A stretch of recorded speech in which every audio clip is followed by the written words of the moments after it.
Good morning.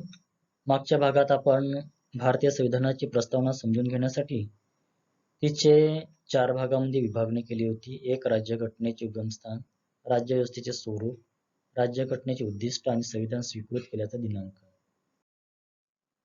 आज आपण संविधानाच्या प्रस्तावनेचा मूल्यमापनाचा भाग, त्यालाच आपण परीक्षणाचा भाग म्हणून तो समजून घेऊ.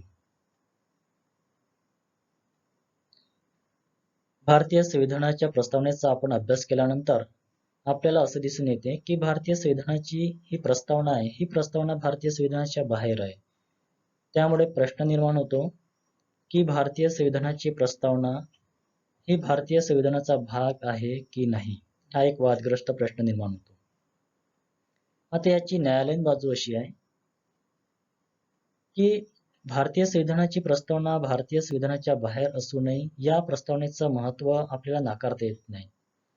कारण अनेक वेळा व्यक्ती-व्यक्तीमधील वादविवादाचे खटले असो किंवा व्यक्तीचे शासनासंदर्भातले खटले असो किंवा एखाद्या संस्थेचे संघटनेचे शासनासंदर्भातले कोणते खटले असो, असे खटले जेव्हा सर्वोच्च न्यायालयामध्ये येतात आणि सर्वोच्च न्यायालयामध्ये आल्यानंतर एखाद्या खटल्याच्या संदर्भात सर्वोच्च न्यायालयांना निर्णय देताना अडचणी निर्माण होतात, तेव्हा न्यायालय या प्रस्तावनेचा आधार घेतो आणि या प्रस्तावनेचा आधार घेऊन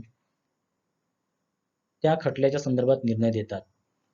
यावरून आपल्याला असं दिसून येते की ही संविधानाची प्रस्तावना संविधानाच्या बाहेर असूनही हिचे महत्त्व आहे, हिचं महत्त्व आपल्याला नाकारता येत नाही.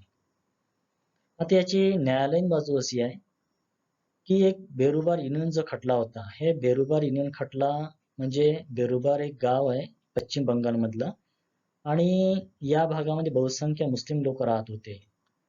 त्यामुळे हा भाग बांगलादेशाला देण्याच्या संदर्भातला हा खटला होता. या खटल्यामध्ये न्यायालयाने सरनामा हा संविधानाचा भाग नाही हे स्पष्ट म्हटलेला आहे. परंतु नंतरचा जो खटला होता केशवानंद भारती 1993चा, या खटल्यामध्ये सर्वोच्च न्यायालयाने आपलं आधीचं मत बदलवून या खटल्यामध्ये सरनामा हा संविधानाचा भाग आहे स्पष्ट आपले स्पष्टीकरण दिलं. आता याची कायदेशीर बाजू अशी आहे की संविधानाची प्रस्तावना ही भारतीय संविधानाच्या कोणत्याच कलमामध्ये येत नाही. कलम 1 आणि कलम 395 या कलमाच्या अंतर्गत कुठेही भारतीय संविधानाची प्रस्तावना येत नाही. आता ही संविधानाची प्रस्तावना संविधानाच्या कोणत्याच आर्टिकलमध्ये येत नाही, तरी पण या प्रस्तावनेचं महत्त्व आपल्याला नाकारता येत नाही. आता एकंदरीत आपण भारतीय संविधानाच्या प्रस्तावनेचा अभ्यास केल्यानंतर यातून दोन महत्त्वपूर्ण बाबी समोर येतात. एक, सरनामा हा कायदेमंडळाच्या अधिकाराचा स्रोत नाही व त्यांच्या अधिकारावर बंधनेही घालत नाहीत. कारण कायदेमंडळाला जे अधिकार प्राप्त होतात हे कलम 79 ते कलम 122 या अंतर्गत कायदेमंडळाला अधिकार प्राप्त होतात. परंतु सरनाम्यातून कायदेमंडळाला कोणतेच अधिकार मिळत नाहीत. आणि दुसरी बाब आहे की या संविधानाच्या प्रस्तावनेचा अंमलबजावणी करण्यासंदर्भात आपण न्यायालयामध्ये जाऊन कुठल्या प्रकारची याचिका दाखल करू शकत नाही. त्यामुळे ही संविधानाची प्रस्तावना न्यायालयीन कक्षेतही येत नाही. त्यामुळे प्रश्न निर्माण होतो की या सरनाम्यात दुरुस्ती करता येते की नाही, हा प्रश्न निर्माण होतो.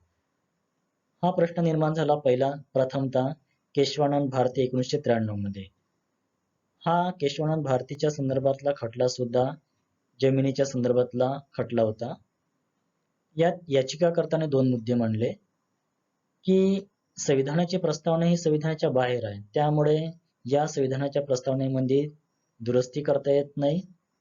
आणि दुसरा मुद्दा मांडला, जर या प्रस्तावनेमध्ये दुरुस्ती जर करता येत असेल तर संविधानाचं जे मूळ ढाचा आहे, मूळ स्ट्रक्चर आहे, त्याला आपण मूळ चौकट म्हणू, त्या मूळ चौकटीला कुठल्या प्रकारचा धक्का न लावता या प्रस्तावनेमध्ये दुरुस्ती करता येईल, अशा प्रकारचे दोन मुद्दे याचिकाकर्त्यांनी मांडले.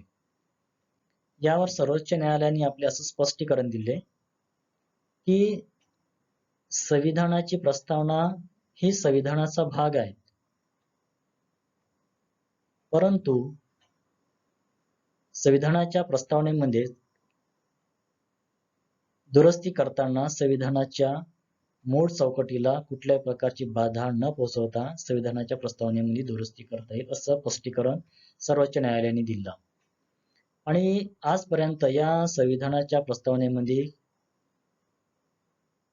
आजपर्यंत दुरुस्ती केली नाही, परंतु 1976 मध्ये 42वी संविधान दुरुस्तीनुसार 2 शब्द आपण टाकले, एक धर्मनिरपेक्षता आणि एक समाजवादी. परंतु या दोन्ही शब्दाची भारतीय संविधानाच्या प्रस्तावनेमध्ये तरतूद केल्यानंतरही संविधानाच्या मूळ चौकटीला कुठल्या प्रकारची बाधा पोहोचली नाही. त्यामुळे ती दुरुस्ती संविधानिकच दुरुस्ती होती, वैधानिक दुरुस्ती होती असं मत सर्वोच्च न्यायालयाने आपलं नोंदवलं. म्हणून भारतीय संविधानाची प्रस्तावना ही प्रस्तावना संविधानाच्या बाहेर असू नये तिचं महत्व आपल्याला नाकारता येत नाही. अनेक वेळा सर्वोच्च न्यायालयाच्या समोर एखादी खटल्याच्या संदर्भात निर्णय देताना जेव्हा अडचणी निर्माण होतात तेव्हा न्यायालय या प्रस्तावनेचा आधार घेत असते. म्हणून ही प्रस्तावना संविधानाच्या बाहेर असू नये तिचं महत्व आपल्याला नाकारता येत नाही असंच आपल्याला म्हणावे लागेल. इथं आपल्याला भारतीय संविधानाच्या उद्देशपत्रिकेचा अर्थ पूर्ण समाप्त झालाय आणि नंतरच्या लेक्चरमध्ये आपण दुसरा टॉपिक पाहू.